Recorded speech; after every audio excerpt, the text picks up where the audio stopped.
No corazón dunha zona protexida pola Rede Natura 2000, en Pena Trevinca, a Xunta permitiu reabrir a mina da Penouta, o carón de Viana do Bolo. Unha mina tóxica xunto ao río que abastece de auga a todo un pobo. Metais pesados, roturas de balsas, verteduras, cortes de auga. Un despropósito avalado pola Xunta. Pero organizámonos e pasamos á acción.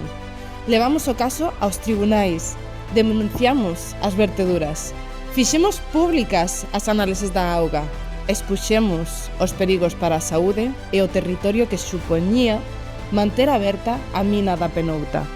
Ao final, a xustiza deunos a razón. Primeiro, a paralización cautelar, logo, a anulación total. A mina pechou e parou a contaminación. Unha victoria do ecoloxismo. Unha victoria de quen defendemos a auga, o territorio e a vida. Porque cando nos organizamos e pasamos a acción, gañamos. E se estivemos aquí, en A Penouta, estaremos onde faga falta. Súmate a Ecoloxistas en Acción. Contigo, a próxima vitoria está asegurada.